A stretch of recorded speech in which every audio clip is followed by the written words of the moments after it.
안녕하세요. 저는 60대 여성입니다. 오늘 제가 이렇게 사연을 쓰게 된 이유는 저희 가족의 이야기를 들려드리고 싶어서예요.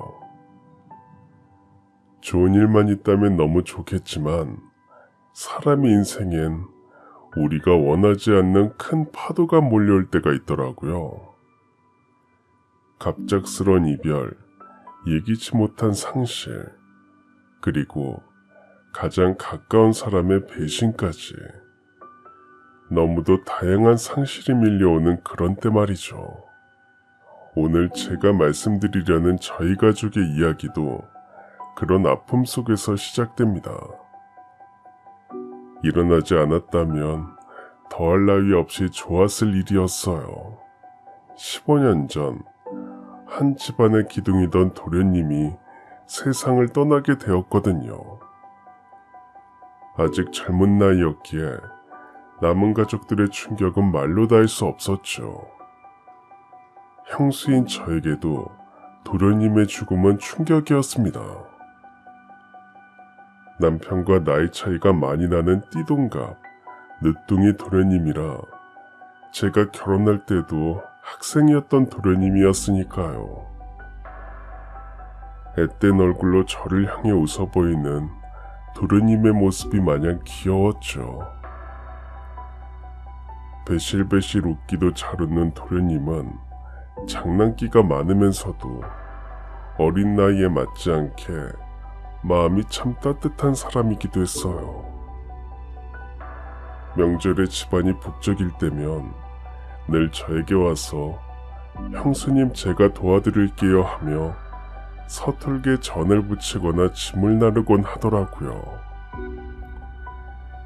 그 모습이 귀엽고도 든든해서 제가 신혼 때는 의지를 많이 했었죠. 시부모님이 엄하시진 않으셨지만 아무래도 어려웠거든요. 결혼 초부터 제가 낯선 시댁 분위기에 어색해할 때도 도련님은 먼저 다가와 말을 걸어주어서 마음이 많이 풀리기도 했고요. 형수님 힘드시죠? 형이랑 제가 몰래 간식 사다 드릴게요. 티 없이 맑은 그 말에 저는 웃음이 터졌고 그날부터 도련님은 제 편이자 가장 든든한 동생이 되어 주었답니다. 명절에 시험 기간이 끼어 있으면 밤새워 공부하다가 같이 라면을 끓여 먹자면서 라면을 직접 끓여주기도 했고요. 그리고 휴일이면 남편과 함께 공을 차며 해맑게 웃던 모습들까지 예뻤죠. 그럴 때도 꼭 저에게 같이 가자며 졸라 함께 가곤 했거든요. 저를 어려워하지도 않고 부침석 있게 대해주는 모습이 좋더라고요. 웃기도 잘하는 도련님의 웃음소리는 정말 독특했어요.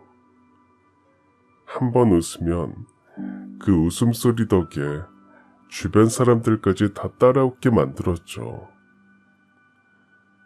저 역시 힘든 순간마다 그 웃음소리를 떠올리며 위로를 얻을 정도였고요.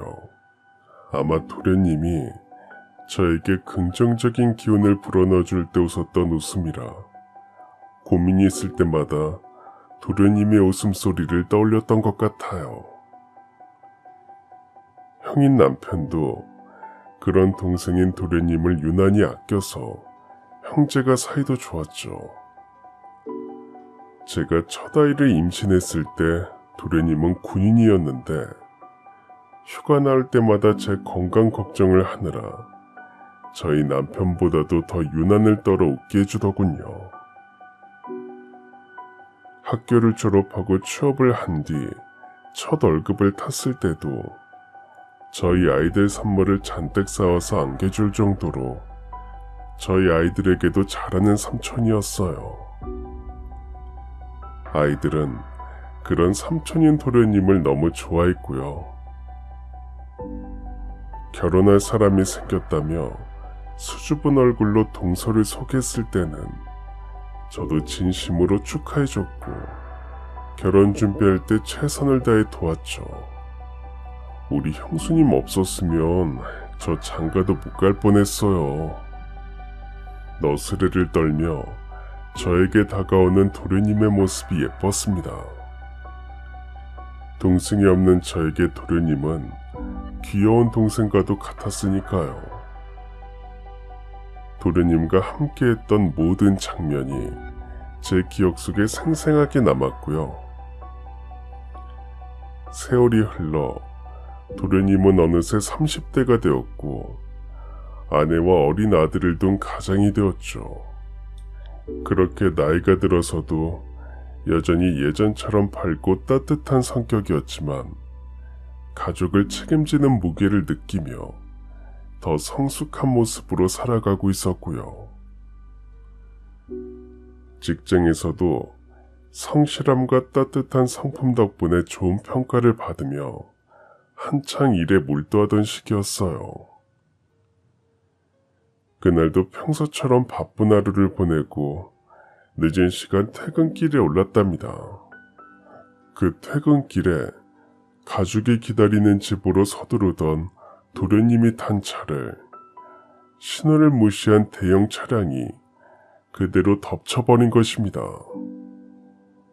충돌은 너무도 강력했고 도련님은 급히 병원으로 이송되었지만 끝내 의식을 회복하지 못한 채 젊은 나이에 세상을 떠나버렸어요.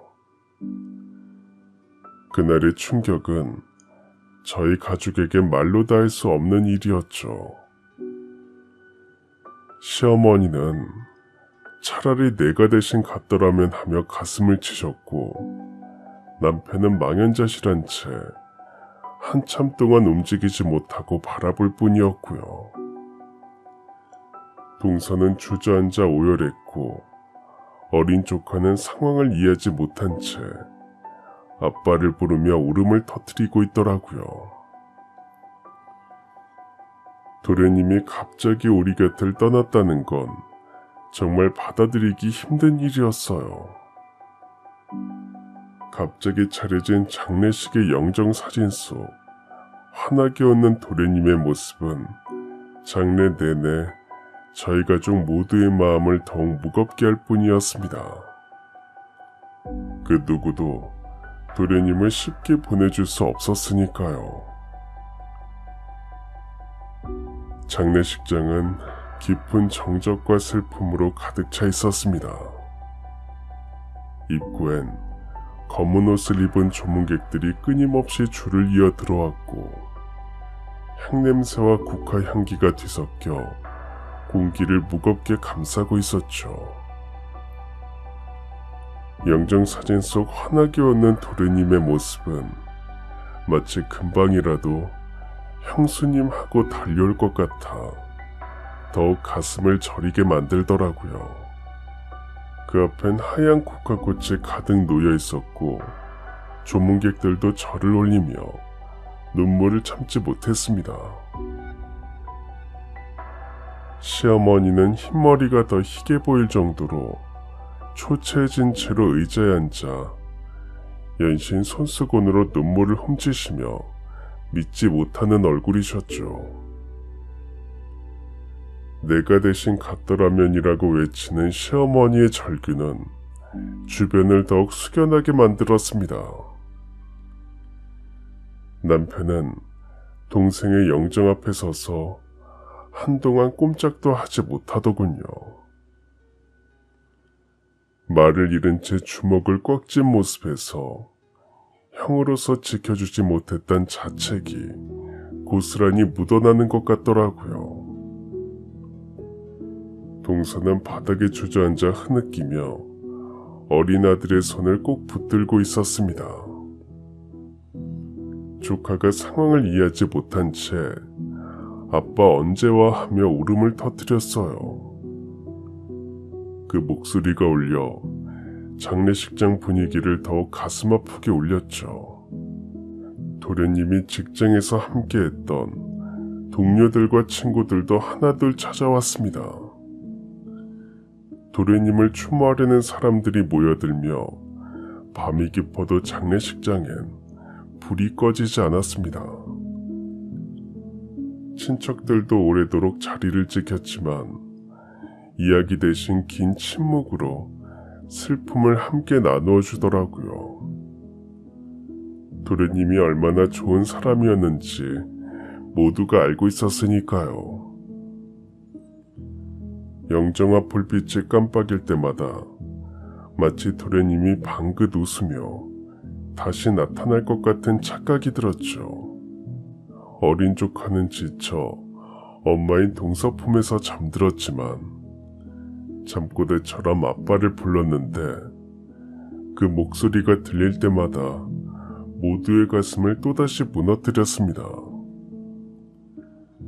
도련님의 장례식은 한 사람의 죽음이 남긴 공허함과 슬픔이 온 가족과 주변 사람들의 가슴에 깊게 새겨지는 시간이었죠. 하지만 더 큰 고통은 그 후에 찾아오고 말았어요. 동서가 어린 조카를 남겨둔 채 호련히 집을 떠나버린 것입니다.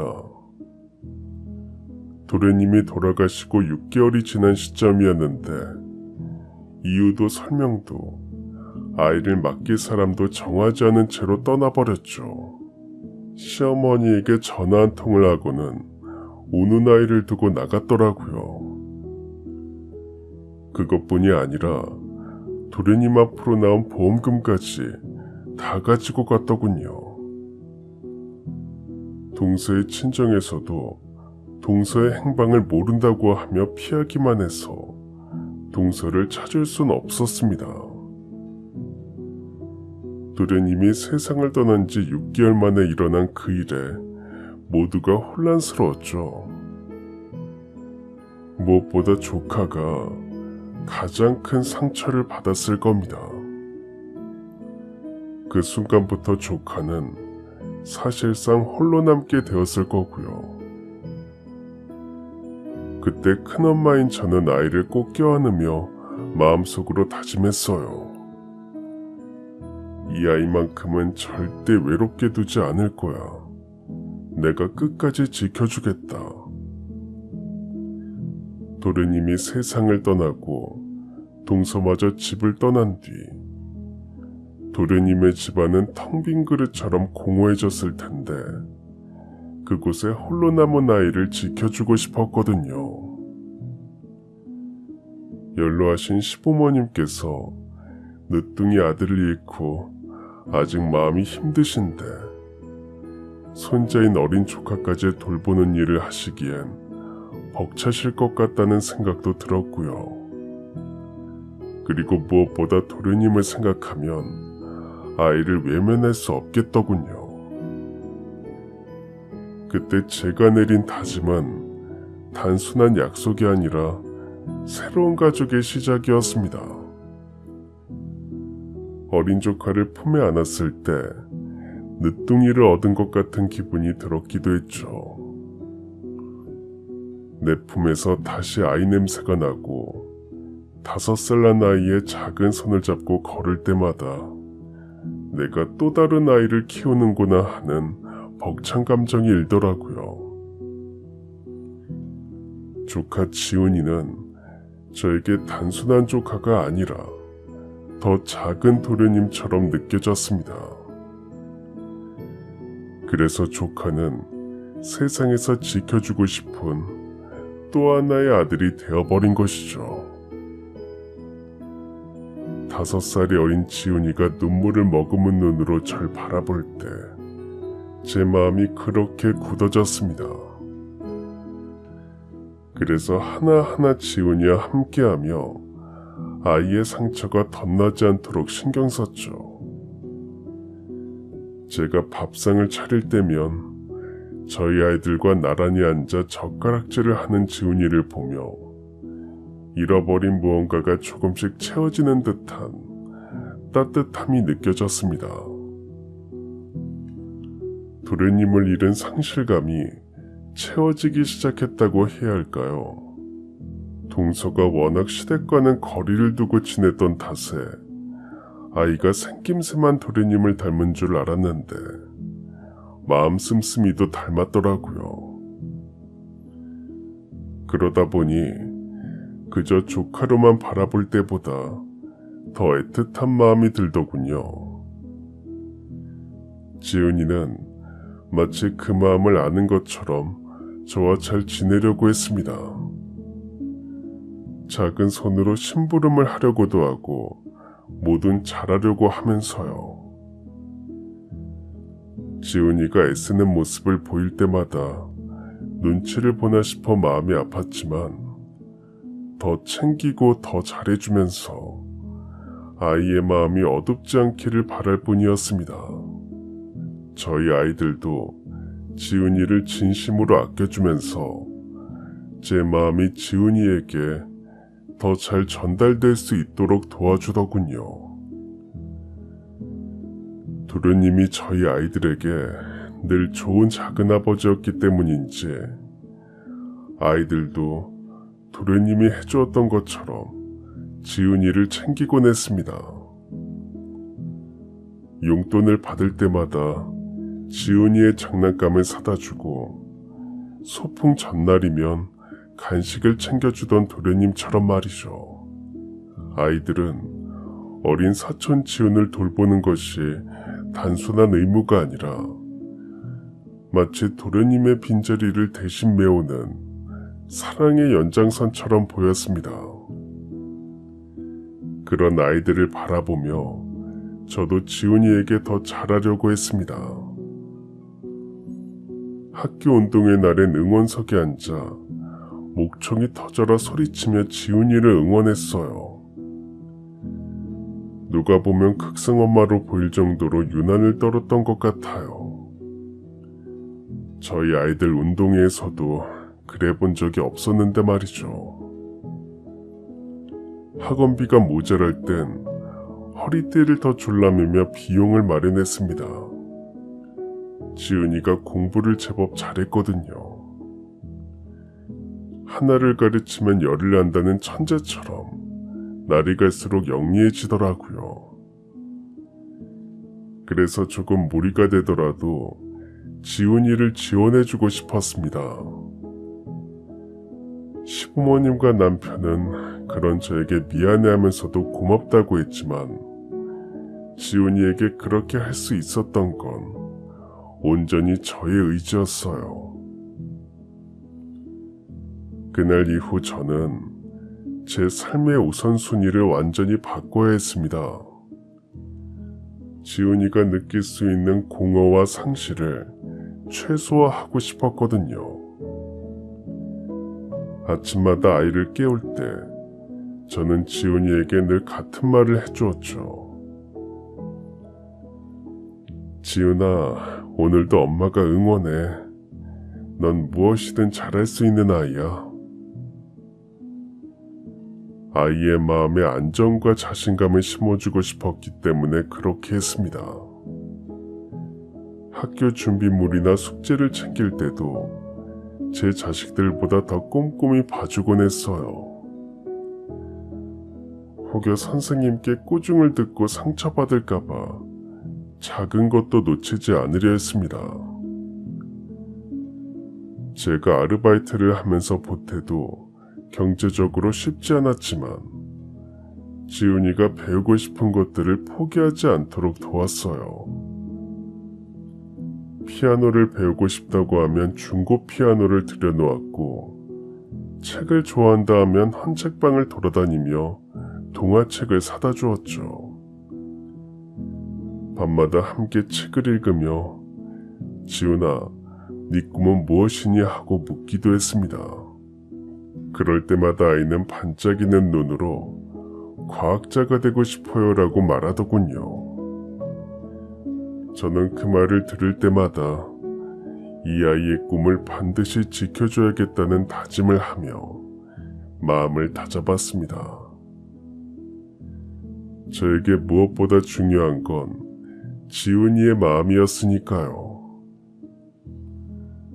아빠와 엄마를 거의 동시에 잃은 충격은 어린아이에게 너무 가혹하고 지우지 못할 상처가 마음속에서 크게 자리 잡을 거란 생각이 들더라고요. 그래서 저는 지훈이와 자주 산책을 하며 대화를 나누었습니다. 지훈아, 우린 가족이니까 네가 힘들 땐 망설이지 말고 꼭 말해줘. 이렇게 다독여주면서 아이가 혼자가 아니라는 걸 느끼게 해주려 했어요. 지훈이가 가끔 밤에 울며 잠든 날에도 저는 지훈이 곁을 떠나지 않고 등을 토닥이며 괜찮아, 큰엄마가 여기 있잖아 하고 속삭였죠. 그렇게라도 아이의 마음속 상처를 조금씩 어루만져주고 싶어서요. 지훈이가 아픈 날이면 밤새 곁을 지키며 이마에 찜질을 얹어주었습니다. 그 작은 아이가 아픈 모습을 보며 너무 마음이 아파서 잠도 못 자고 밤을 꼬박 새우게 되더라고요. 저희 아이들이 아플 때처럼 마음이 아파서 눈물도 나더군요. 시간이 지나면서 우리 집은 단순히 삼촌의 아들이 함께 사는 집이 아니라 진정한 하나의 가족이 되어갔습니다. 지훈이는 제 아이들과 같은 환경에서 웃고 떠들며 자라났고 형제처럼 다투기도 하고 화해하기도 하며 유대감을 쌓아갔어요. 그 모습이 도련님의 따뜻한 미소를 닮아 있어 때론 눈물이 핑 돌기도 했지만 동시에 큰 위로가 되어 저희 가족을 더 단단하게 만들었고요. 그 아이의 존재가 우리 삶의 빈자리를 채우고 다시 살아갈 이유를 주었으니까요. 그렇게 매일의 작은 선택과 희생들이 쌓여 도련님을 잃은 슬픔으로 무너질 뻔했던 저희 가족의 마음은 다시금 이어질 수 있었고요. 그리고 무엇보다 지훈이가 단순히 책임져야 할 조카가 아니라 삶의 새로운 이유가 되었고 도련님의 빈자리를 채워준 또 다른 아들이 되었죠. 그렇게 아이들과 함께 울고 웃으며 새로운 가족의 모습을 만들어갔습니다. 누가 보더라도 저희는 한 가족이었어요. 외식을 가더라도 막내가 너무 어려서 좋겠단 말까지 들을 정도로요. 10년의 세월 동안 시부모님, 남편, 아이들, 지훈이는 끈끈한 가족이 된 거죠. 그런데 지훈이가 중학교 2학년이 되던 해 놀라운 일이 벌어지고 말았습니다. 집을 나갔던 동서가 10년 만에 돌아왔더라고요. 그것도 아이를 데리고 가겠다면서 말이죠. 처음 시어머니의 연락을 받고 시댁으로 찾아간 저는 동서를 보고 깜짝 놀랐어요. 도련님의 보험금과 집을 팔고 난 돈까지 다 챙겨가서 그런지 행색이 좋아 보였고 전과는 많이 다른 모습으로 나타났거든요. 동서는 저를 보자마자 마치 아무 일 없었다는 듯 말하더라고요. 저 지훈이 데려가겠습니다. 이제 엄마랑 살아야죠. 그동안엔 제가 사정이 있어서 아이를 이렇게 뒀지만 더 이상은 그냥 두면 안 되겠어요. 아이 데리고 가서 잘 키울게요. 뭐라고? 지훈이를 10년 동안 잊고 살더니 이제 와서 데려가겠다고? 동서는 엄마 자격이 없어. 아이를 그 빈집에 두고 나갈 땐 언제고. 시어머니도 제 편을 들며 동서를 막아서셨습니다. 네가 아무리 뻔뻔해도 그렇지 여기가 어디라고 오냐. 지훈이가 얼마나 상처받고 힘들어했는데 이제 와서 이러는 거야. 동서는 그런 저와 시어머니 앞에서도 눈 하나 꿈쩍하지 않더군요. 오히려 조롱하듯 비웃으며 그러더라고요. 그러니 이제라도 엄마인 제가 데려가겠다는 거잖아요. 며칠 뒤에 아이 집 찾으러 형님 집으로 갈 테니까 준비나 해두세요. 그러더니 유유히 시어머니 집에서 떠났습니다. 저와 시어머니는 한동안 아무 말도 못하고 울기만 했어요. 저는 절대 지훈이를 보낼 수 없어 울었고 시어머니는 먼저 떠난 도련님을 떠올리며 울었죠. 그날 저녁 남편과 동서와의 일을 상의했지만 남편은 아무 말도 없더군요. 제가 마음을 졸이며 동서에 대해 이야기를 하는데도 한숨만 쉬더라고요. 그렇게 한참 동안 있더니 겨우 한마디 할 뿐이었어요.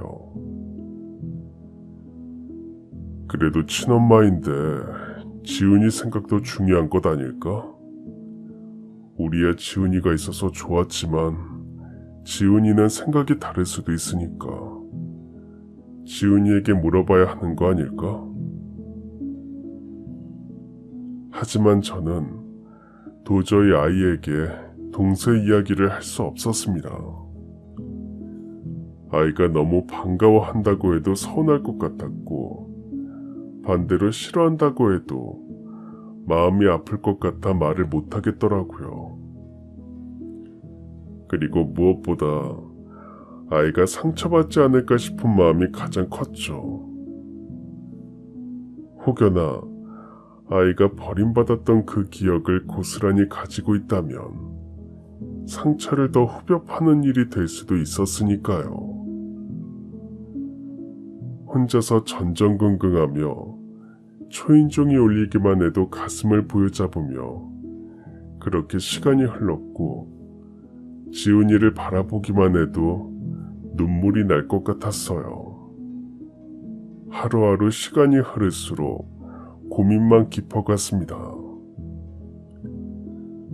며칠 후 동서는 정말 용달차까지 대동하여 저희 집으로 찾아왔더군요.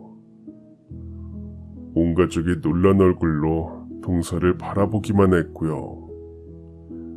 무엇보다 놀란 건 아무것도 모르고 있던 지훈이었습니다. 그때까지도 저는 아이에게 동서가 왔었다는 말도 꺼내지 못했기에 아이에게는 10년 만에 갑작스럽게 엄마를 마주했으니 놀랄 수밖에 없었겠죠. 놀란 아이의 얼굴을 보니 제 마음은 다급해지기 시작하더군요. 정말 이렇게 아이 놀라게 할 거야?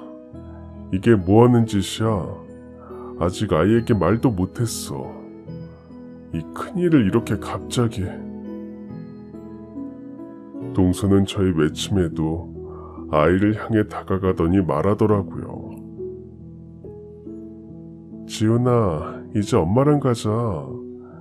엄마가 널 위해 다 준비해놨어. 잘 생각해봐. 더 나은 환경에서 공부할 수 있다니까? 엄마 돈 많아. 너 전교 1등도 모자라 전국 경시대회 나가서도 상 받는다며.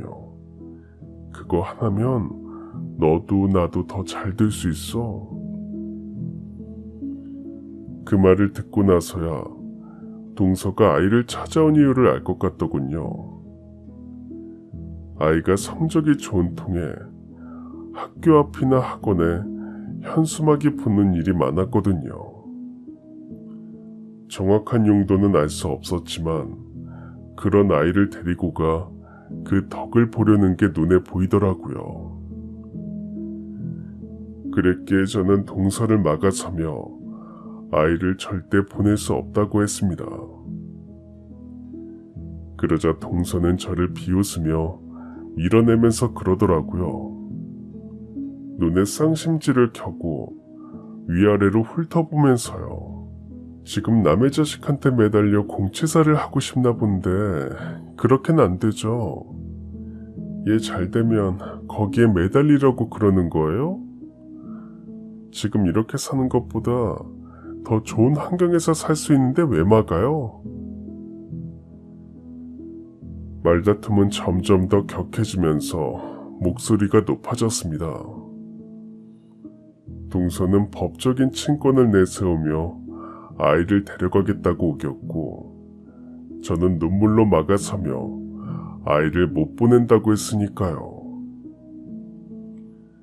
아이들은 그런 제 뒤에 서서 지훈이를 보호하려고 했죠. 지훈이가 갈 땐 가더라도 마음이 정리가 되면 가도록 하게 하고 싶은 제 마음과 같은 마음이었을 겁니다. 그런데 그때 지훈이가 조용히 저에게 다가와 속삭이더라고요. 큰엄마, 저 엄마랑 5년만 살아보고 올게요. 그래도 될 것 같아요. 5년 뒤에 꼭 다시 올게요. 지훈이의 그 말에 저는 눈이 동그래져서 아이를 바라봤습니다. 아이의 눈빛은 단단했고 굳은 의지가 보이더라고요. 아이의 그 눈빛을 보는 순간 이런 생각이 들더군요. 그래, 아이도 친엄마와 살고 싶겠지. 친엄마가 그리웠을 거고. 엄마 따라가겠다는 아이를 내가 뭐라고 말리겠어. 보내줘야지.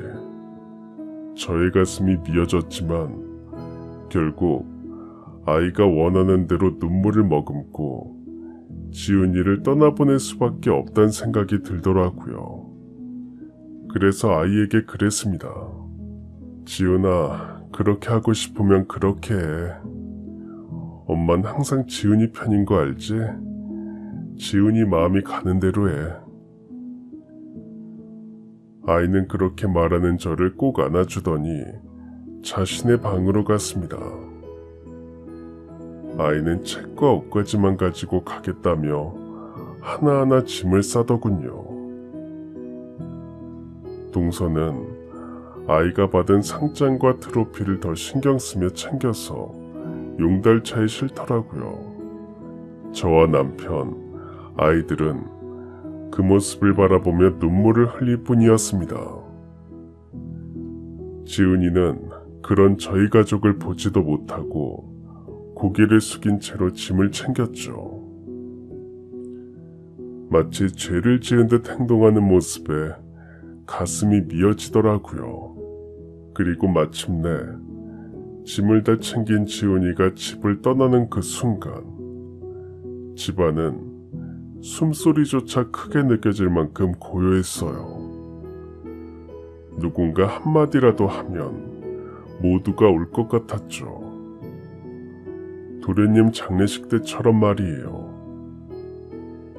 저는 문 앞에 서서 작은 가방을 든 지훈이의 뒷모습을 바라보는데 온몸이 무너져 내리는 것 같았습니다. 그동안 제 품에서 자라며 웃고 울던 아이가 이제 제 곁을 떠난다는 현실이 믿기지 않았으니까요. 5년 뒤에 돌아온다는 아이의 약속이 있었지만 마음 깊숙한 곳에서 그 약속마저도 지켜질 수 있을지 두려움이 밀려오더라고요. 아이가 그런 모습을 보지 않게 눈물을 꼭 삼키며 속으로만 기도할 뿐이었죠. 아이의 선택을 존중할 수밖에 없었으니까요.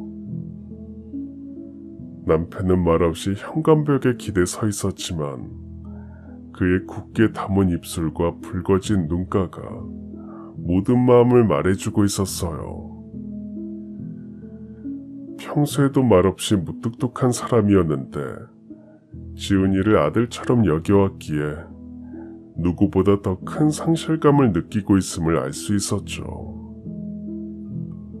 마지막 순간 남편은 지훈이의 어깨를 꽉 잡으며 낮은 목소리로 말하더군요. 남자답게 스스로 지켜내야 할 건 네 마음이다. 꼭 잊지 마라. 어디서건 단단하게 마음 잘 잡고 지내야 한다. 그런 남편을 지훈이는 꽉 안아주며 고개를 끄덕였어요. 여전히 눈을 바라보지는 못한 채로 말이죠. 아이들은 형제처럼 함께 뒹굴며 지내던 동생인 지훈이가 갑자기 떠난다는 게 충격을 받은 듯 했어요. 결국 딸아이는 울음을 터뜨리며 지훈이의 옷자락을 붙잡았고 큰아이는 아무 말도 못한 채 땅만 바라보더군요. 그러다 끝내 울음을 참지 못하고 등을 돌리더니 어깨를 들썩였죠. 지훈이도 그런 형과 누나를 바라보기 힘든지 끝까지 고개를 떨군 채 나가더군요. 그 모습은 어린 마음에도 가족의 이별이 얼마나 아픈 일인지를 알 수 있도록 보여주는 장면이었죠. 시어머니는 아이들에게 연락을 받고 뒤늦게 오셨어요. 동서를 밀치며 데려가지 말라고 화를 내시다가 아이가 정한 거라고 하니 이내 가슴을 치며 눈물을 흘리시더라고요. 지훈아, 할머니 두고 갈 거야? 할머니 안 보고 살 수 있어? 가지 말아라. 너희 아버지 하늘에서 온다. 그런 시어머니를 저희 가족은 달래드렸지만 진정하지 못하시더군요. 지훈이가 떠나는 모습을 바라보며 저희 가족 중 가장 크게 오열하신 분은 시어머니였습니다. 도련님을 먼저 떠나보낸 그날 이후 손자 지훈이가 곁에서 커가는 것을 보며 살아갈 힘을 이어가셨는데 이제 그마저 빼앗기셨으니까요. 그러시더니 결국엔 아이의 마음을 헤아리시는 것 같더라고요.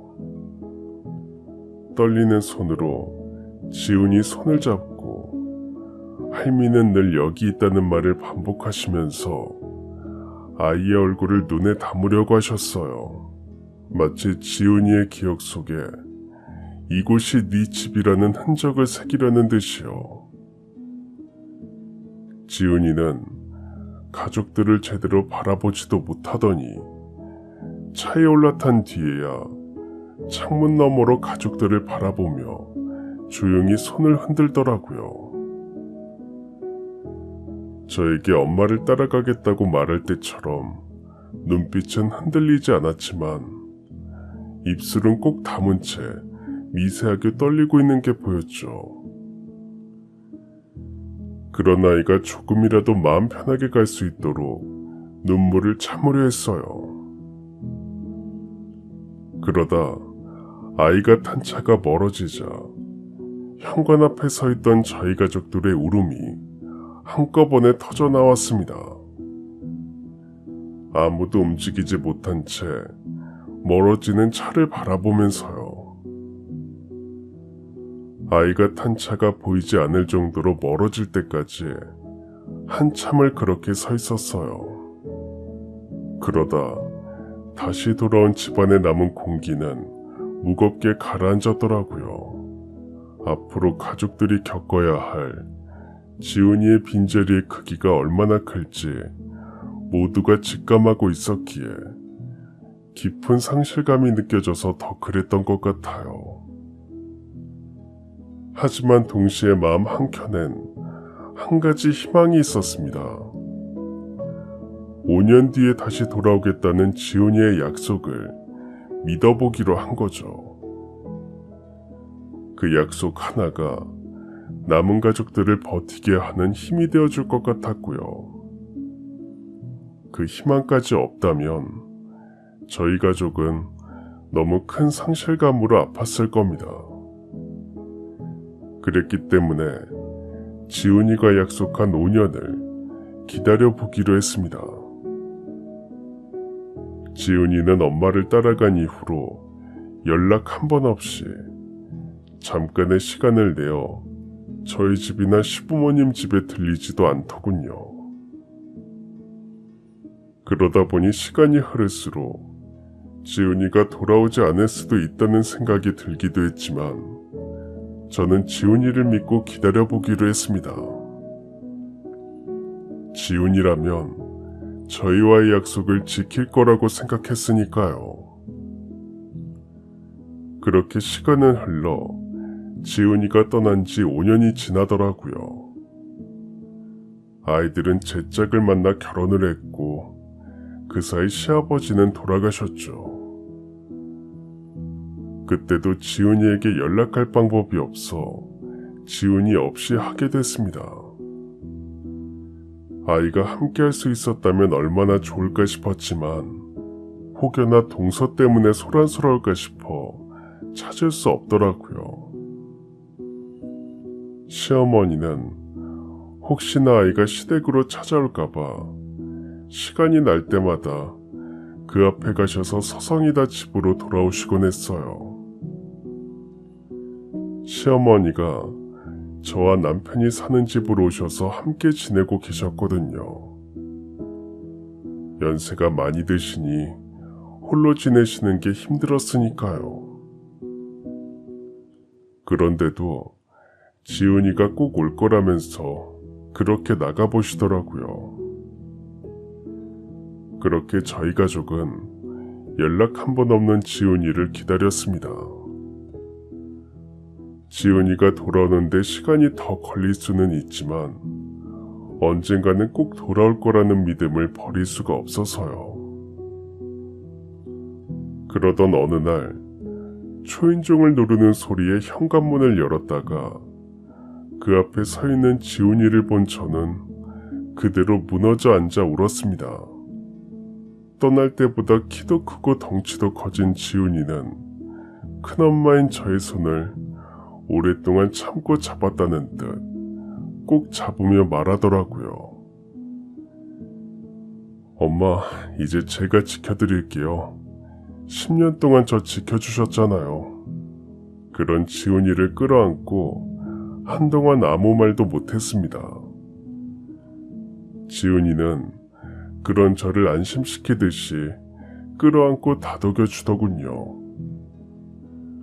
5년 동안 키도 크고 덩치도 커진 아이였지만 저를 바라보며 웃는 모습은 어릴 때 그대로라 감정이 북받치더라고요.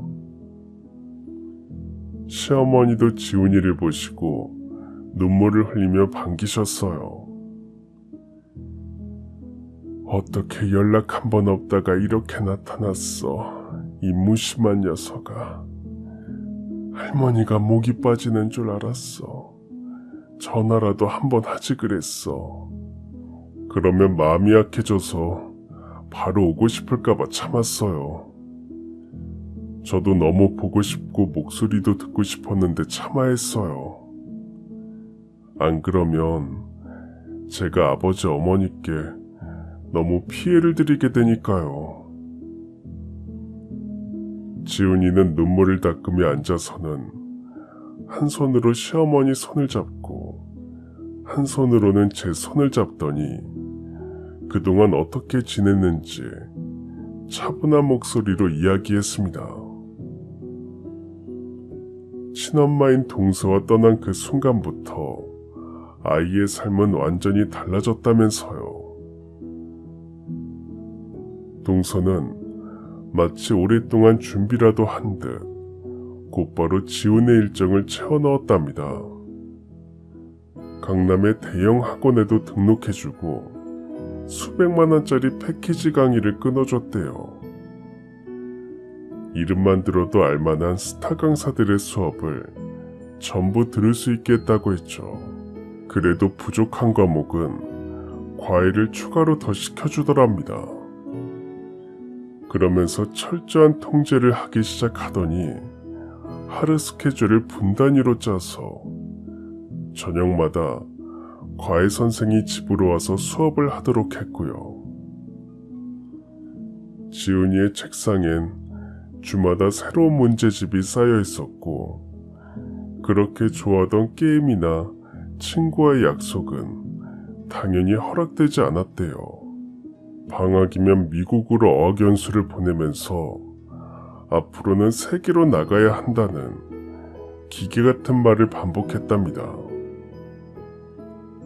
토플, SAT 교재가 책상 위에 높게 쌓일 정도로 사서 풀게 했고요. 그러다 보니 지훈이가 쉴 수 있는 시간은 당연히 없었겠죠. 아침 식단에서부터 수면 시간까지 전부 기록하고 성적이 떨어지면 그동안 투자한 게 얼마인데 이러냐며 강하게 질책을 하더래요. 때문에 지훈이는 지난 5년 동안 누구보다 치열하게 공부했고 결국 전국 모의고사 상위권, 각종 대회에서 모두 입상할 수 있었대요. 혹시나 상을 놓치는 시험이 있다면 강한 질책을 하며 아이를 더 쉬지도 못하게 했고요. 그리고 마침내 서울대학교 합격이라는 결과를 만들어냈답니다. 만점자라는 타이틀로 언론은 천재소년이라며 떠들썩했지만 지우는 마음속으로 속삭였던 말이 있었대요. 세상은 엄마의 투자만 보지만 나의 진짜 뿌리는 큰엄마의 사랑이야. 그도 그럴 것이 동서는 지훈이의 성과만 보았고 결과만 자랑했대요. 다정하게 응원의 말도 건네지 않고 눈도 맞추지 않으면서요. 따뜻한 밥은 먹지도 못하고 영양가만 맞춘 음식만 도시락으로 만들어 지훈이 방으로 넣어주더랍니다. 동서는 집을 나가 만난 남자와 차린 식당에 지훈이의 상장과 트로피를 진열했고요. 그러면서 자신의 식당 홍보 수단으로 지훈이의 성과들을 이용하더래요. 우리 식당터가 좋아서 여기서 내가 한 음식 먹으면 공부 잘한다니까요. 우리 애도 보세요. 저렇게 상을 타고 트로피를 받아와요. 그런 자랑에 이용하려고 일주일에 한 번은 제일 바쁜 저녁 시간에 지훈이를 가게로 불러내어 괜히 가게 안을 다니게 했답니다. 그것도 교복을 입은 채로 말이죠. 그런 동서의 자랑에 주변 사람들은 부러워하면서 장사는 잘 됐답니다. 와, 저렇게 투자해주니 지훈이는 무조건 성공하겠다. 돈으로 못할 게 없네. 진짜 이 가게 터가 좋은가? 사람들은 동서가 하는 말만 믿고 지훈이를 위해 모든 것을 희생하는 엄마라며 칭찬했고 자신들의 아이도 공부를 잘하기를 바라는 마음으로 식당을 찾았대요. 하지만 정작 지훈이의 마음은 편하지 않더래요. 늦은 밤 책상 앞에 앉아있을 때마다 큰엄마인 저와 살던 시절을 떠올렸고요. 낡은 집이었지만 가족들과 둘러앉아 먹던 따뜻한 국이 놓인 밥상이 그리웠고 아무것도 없어도 웃음을 지어주던 가족들의 얼굴이 떠올랐대요. 그럴수록 지훈이는 속으로 다짐했답니다. 내가 공부하는 이유는 엄마 때문이 아니라 큰엄마 때문이야. 큰엄마가 아니었다면 나는 벌써 길거리를 헤매고 있었을 거니까. 그 결심이 지훈의 시간들을 단단히 붙잡아 주었대요. 지훈이에게 큰엄마 집은 곧 세상이자 안식처였지만 찾아올 순 없었답니다. 넉넉하진 않아도 늘 웃는 얼굴로 너는 할 수 있다는 말을 해주는 가족들의 얼굴이 언제나 지훈이의 곁을 지켰지만 말이죠. 혹여나 잠깐이라도 오면 다시는 친엄마인 동서 곁으로 가고 싶지 않을 것 같았대요. 엄마라는 사람이 사랑을 주기보다 친자식인 자신을 수단으로 여긴다는 걸 누구보다 잘 알고 있었기에 그 집이 너무 싫었답니다. 하루 종일 눈도 제대로 맞추지 않고 성적에만 관심 있는 모습도 싫었고요. 하지만 그 집에서 그렇게 견뎌야 하는 목적이 있었대요. 어쨌거나 동서가 지훈이에게 투자하는 돈이 적지 않다는 걸 알고 있었으니까요. 저와 가족들에게 약속한 대로 5년만 그렇게 견디자 싶었답니다. 목표만 이루면 꼭 돌아갈 거라고 마음을 다지면서요.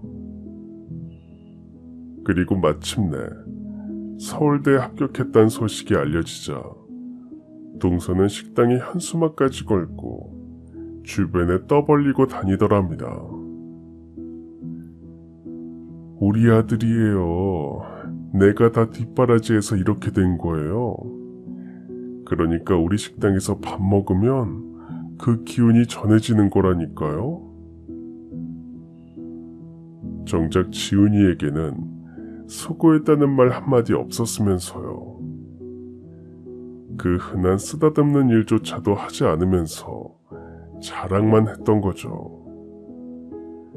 그저 챙기는 건 합격증과 서울대에서 사온 물건들이었답니다.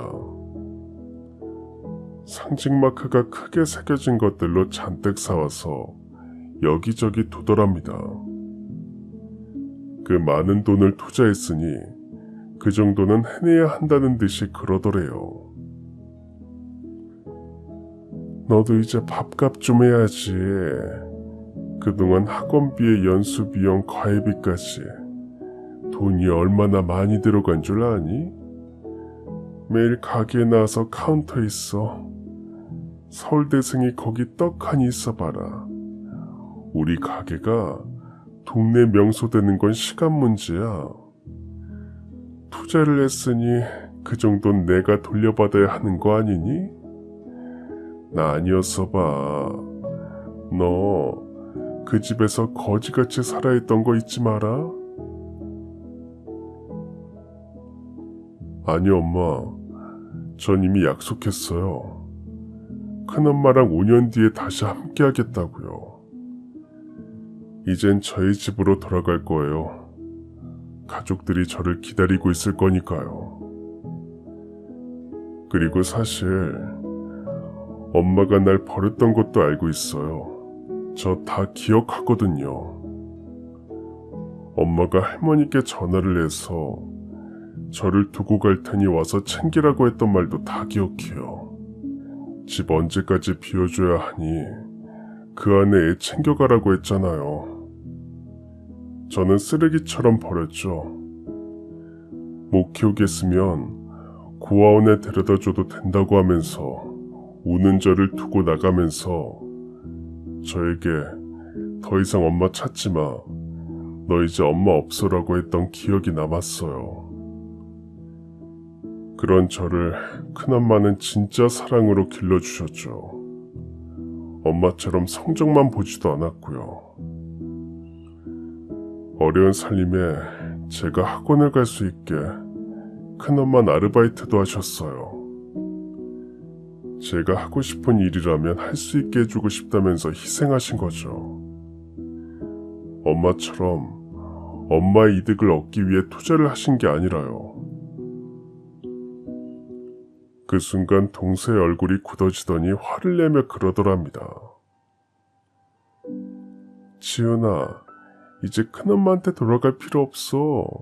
넌 내 아들이야. 앞으로 나랑만 살아. 그 집에서도 너를 지금껏 기다리겠니? 네, 맞아요. 아무도 저를 기다리지 않을 수 있죠. 그래도 저는 가보려고요. 아무리 생각해도 그분들은 그 자리에서 저를 기다리고 계실 것 같아서요. 5년이라는 시간 동안 아마 많은 게 달라져 있을 테지만 제가 돌아가면 그동안의 시간들은 아무것도 아니라는 듯이 괜찮아질 거예요. 그런 게 가족이잖아요. 제 가족은 그분들이라는 게 분명하고요. 그리고 엄마가 절 버린 것처럼 저도 이제 엄마를 버리려고요. 다시 돌아오지 않을 겁니다. 그동안 저도 엄마를 이용할 만큼 다 했으니까요. 그동안 투자하신 것만큼의 값은 합격증과 현수막으로 대신할게요. 다시는 저 찾지 마세요. 이젠 친권 어쩌고 할 나이는 지났으니까요. 그렇게 말하고는 지은이는 큰 집, 아니 자신의 집으로 돌아왔다고 하더군요.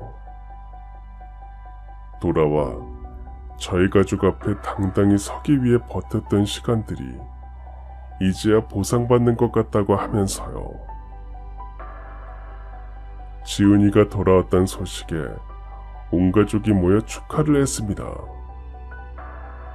시어머니는 지은이가 돌아온 것을 보시곤 지은이가 떠날 때보다도 더 많이 우시면서 또다시 가슴을 치셨죠. 그런 시어머니를 지은이는 안아들이며 이제 다시는 안 떠난다고 했고요. 이미 결혼해 분가한 아이들도 지은이가 돌아왔다는 소식에 집으로 와 저녁을 먹더라고요. 그러더니 어린 지은이를 안아주듯이 다 큰 아이를 끌어안고 울었어요. 지은이가 떠날 때는 보이지 못했던 눈물을 마음껏 흘리면서요. 지은이도 그런 형과 누나의 품에서 마음껏 울더라고요. 남편은 돌아온 지은이를 보며 도련님 생각이 났는지 돌아앉아 눈물을 닦더군요. 저는 자꾸 눈물이 났지만 아이가 좋아하던 음식을 먹이고 싶어 바쁘게 움직이며 음식을 하면서 콧노래를 흥얼거렸습니다.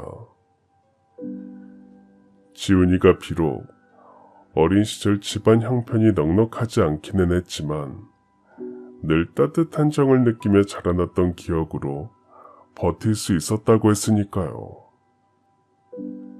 제가 친어머니처럼 자신을 돌보았고 한 끼라도 굶기지 않으려 애쓴 것을 모두 다 기억하고 있다고 하면서요. 그 사랑을 온몸으로 받아들였고 공부뿐 아니라 마음이 바른 청년으로 성장할 수 있었기에 저희 가족이 기다리는 집으로 돌아와야 했대요. 지훈이 돌아온 날 가족들이 모여 눈물을 흘리며 서로를 끌어안는 모습을 보며 자신의 생각이 틀리지 않았다는 것을 확인해서 좋다고도 했고요. 저는 그렇게 말하는 지훈이를 꼭 안으며 말했습니다. 지훈아, 이렇게 훌륭하게 자라줘서 내가 너무 고맙다. 그리고 이렇게 돌아와줘서 너무 감사하고 저 앞으로 더 열심히 해서 큰엄마 꼭 호강시켜드릴게요. 진짜 약속드려요. 지은이는 정말 열심히 했어요. 어릴 때부터 약속했던 것처럼 과학자가 되기 위해 열심히 노력했거든요. 몇 년 후엔 외국 학회에도 가고 대학에도 교수로 임용되어 다녀왔죠. 시어머니가 돌아가셨을 때도 외국에 있는 바람에 서둘러 돌아왔어요. 항상 지은이를 자랑스러워하셨던 시어머니는 돌아가실 때 아이에게 알리지 말고 돌아오면 이야기해주라 하셨지만 어떻게 알고 오더라고요. 아마도 저희 아이들 중에서 연락을 한 아이가 있었나 봐요. 그때 모든 친척들이 저희를 엄청 부러워하면서 지훈이를 칭찬했죠. 하지만 저희에게 지훈이는 사랑하는 가족, 그 이상도 그 이하도 아니었습니다. 아이가 어떤 삶을 살더라도 저희는 그 아이를 사랑했을 테니까요. 지훈이도 그런 저희 마음을 알았기에 저희를 사랑했고요. 그렇게 저희는 사랑으로 하나가 되는 가족이었습니다. 한편 동서는 한때 욕심과 이기심으로 인해 갈등을 빚다가 결국 혼자가 되었다며 아이를 찾아왔었나 봐요. 시간이 흐르자 동네 사람들의 평가도 달라지면서 가게도 잘 안 됐다면서요. 부모라고 다 부모가 아니야. 5살짜리를 버렸다며? 진심으로 아이를 키워주는 사람이 진짜 부모지.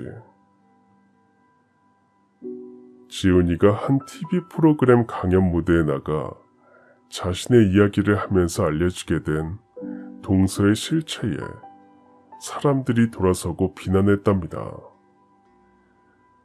지훈이는 큰엄마인 저의 은혜를 잊지 않았다며 올라서는 강연 무대마다 늘 이렇게 말했다고 하더라고요. 저를 키운 건 돈이 아니라 사랑이었습니다. 사랑 덕에 견뎠거든요.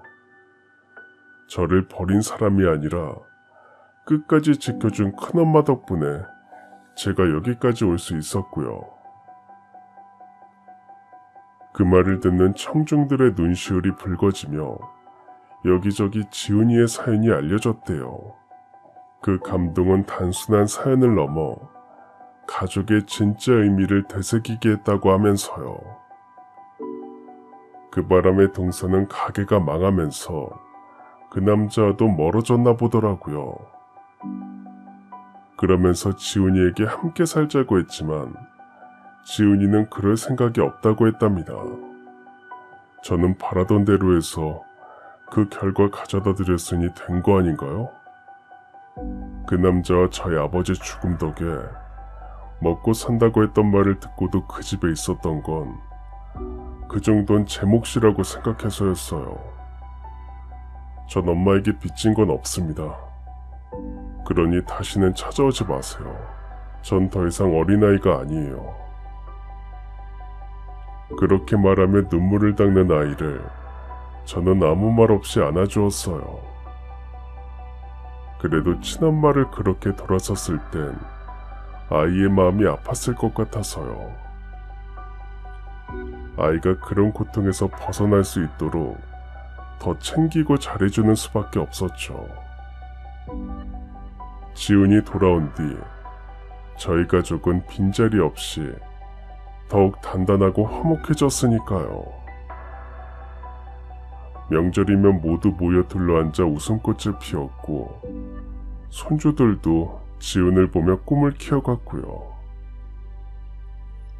서로에게 든든한 버팀목이 되어 평생을 함께하며 곁에 있는 것만으로도 든든해지는 온기가 느껴지는 사이로 지내고 있습니다. 지은이와 저희 가족의 이야기는 한 가정의 아픔 속에서 피어난 사랑의 증거이자 진짜 가족이 무엇인지를 보여주는 여정이었죠. 사람의 인생엔 원치 않는 파도가 몰려오곤 합니다. 갑작스러운 죽음, 배신, 상실, 누구나 피할 수 없는 순간들이 찾아오죠. 하지만 그 아픔 속에서 누군가 끝까지 곁을 지켜주고 진심으로 사랑해주는 이가 있다면 결국 삶을 다시 일으켜 세우는 힘이 됩니다. 저희 가족에겐 도련님의 빈자리를 대신해 지훈이가 있었고 지훈이에겐 부모 대신 따뜻한 품을 내어준 저와 가족이 있었습니다. 그 사랑은 세월을 넘어 서로를 지켜주었고 이젠 삶의 의미로 남았고요. 이제 전 더 이상 지훈이를 조카라 부르지 않습니다. 지훈이도 저와 남편을 엄마 아빠라고 부르죠. 저의 아들이자 우리 가족의 자랑이며 무엇보다도 사랑의 증거이기 때문에 가능한 일이었어요. 삶은 언제나 예기치 못한 고통을 안겨주지만 그 고통 속에서도 사랑은 새로운 길을 열어주더라고요. 끝까지 곁을 지켜주는 사람, 조건 없는 사랑을 나누는 사람, 그 사람이야말로 진짜 가족이고 참된 부모 아닐까요? 그리고 전 확신합니다. 돈이 아니라 사랑이 아이를 키운다는 지훈이의 말처럼 사랑이야말로 우리가 서로를 지켜낼 수 있는 유일한 힘이라는 것을요. 그런 가족이 있기에 삶을 살아가는 힘이 생기게 되는 거고요. 여러분들에게도 그런 힘을 가진 가족이 곁에 함께 하시길 바랍니다. 따뜻한 행복이 곁에서 지켜주시길 바라면서요. 그런 바람을 건네며 이만 사연 마칩니다. 그럼 지금까지 사연 들어주셔서 감사합니다. 사연이 재밌으셨다면 구독과 좋아요 부탁드려요. 감사합니다. 안녕히 계세요.